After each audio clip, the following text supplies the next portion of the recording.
আসসালামু আলাইকুম সুধী দর্শক, আজকে আপনাদের দেখাচ্ছি বাস্তবের একটি চুরির ঘটনা। আজকে এই রাত্রে চুরি হয়েছে, দেখেন আপনারা। তো কিভাবে চুরি হয়েছে, কিভাবে এই যে টিন কাইটা দেখছেন, এই যে টিন কাইটা তো ভিতরে ঢুকছে। তো আমরা এখন এইভাবেই ভিতরে চলে যাব, দেখি ভিতরে কি কি চুরি করছে এবং কোন কোন জিনিস নিয়েছে। তো বিস্তারিত আপনাদের দেখাবো চুরির ঘটনাটা। তো আমরা এখন ভিতরে আসছি, ঘরের ভিতরে দেখেন কিরকম এলোমেলো। এই যে দেখেন সারা রাত বৃষ্টি পড়েছে, তো বৃষ্টির রাত্রেই তো খুবই সুন্দরভাবে চুরি করে নিয়ে গেছে। তো অনেক জিনিস নিয়েছে, স্বর্ণ গয়না, টাকা পয়সা, দেখেন কাপড় চোপড় কিভাবে আউলা জল করে রয়েছে। তো এই যে দেখেন টাং, পুরাতন টাংটা, এর মধ্যে অনেক কিছু আছিল, তো সেগুলো নিয়ে গেছে। তো মোটামুটি অনেক টাকার মাল সামানা চুরি হয়ে গেছে। দেখেন আপনারা এই যে পাশে একটি কাঠের বড় একটি ডয়ার ছিল, তো ডয়ারের থেকেও অনেক মাল সামানা নিয়ে গেছে। তো চোরেরা আসলে পারদর্শী চোর। একদিন আগেও পাশের গ্রামেও চুরি হয়েছে, তো আপনাদের দেখালাম বিস্তারিত। তো আপনারা সকলেই সতর্ক থাকবেন, আর এই মরিচা টিভি পেজটা অবশ্যই আপনারা বেশি বেশি শেয়ার করে দিবেন।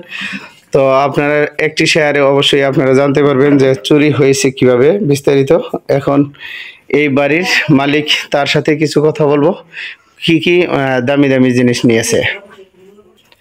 তো দেখেন সে এই বাড়িতে চুরি হওয়ার পূর্বে তো সে অজ্ঞান হয়ে গেছে, তো আছে এখন বিছনার মধ্যে। তো অনেক মাল সামানায় চুরি হয়ে গেছে, আমি জানতে পারলাম যে স্বর্ণ গহনা তো ইত্যাদি। তো আজকে এই পর্যন্তই, আপনারা সকলেই সতর্ক থাকবেন। দেখেন যার হারিয়েছে অবশ্যই তার ব্যথাটা, তো অনেক জিনিস হারিয়ে গেছে। তো এইভাবে যে চুরি হবে আসলে সে জানতেই পারে নাই। তো দেখেন এইখানে প্রচুর মাল সামান ছিল, স্বর্ণ গয়না এবং টাকা পয়সা। তো 2-4 লাখ টাকার স্বর্ণ বা লাখ টাকার মতো ক্যাশও আসছিল, তো সম্পূর্ণ নিয়ে গেছে। তো সেই অবস্থাতে তো বাড়ির মালিক সে আসলে অজ্ঞান হয়ে গেছে। মোটামুটি তার জন্য একটু চিকিৎসার জন্য ব্যবস্থা করতেছে। তো দেখেন প্রিয় দর্শক, আপনারা সতর্ক থাকবেন, সকলকেই আহ্বান জানালাম। তো এত মানে একের পর এক চুরি হয়েই যাচ্ছে। তো পাশে গ্রামে মোটামুটি অনেক জিনিস নিয়েছে, তো আমরা জানতে পারলাম। তো আমাদের এই মরিচা পাইকপাড়া তো চুরির ঘটনা রহরহই হচ্ছে। তো আজকে এই বাড়িতে প্রায় 5-6 লক্ষ টাকার জিনিস, স্বর্ণ গয়না সহ নিয়ে নিছে। তো অনেক দর্শক আসতেছে তারা দেখতে, একের পর এক দেখতেই আসতে। তো কিছুদিন আগে ওই যে এই বাড়িতেও চুরি হয়েছিল। তো এখন মোটামুটি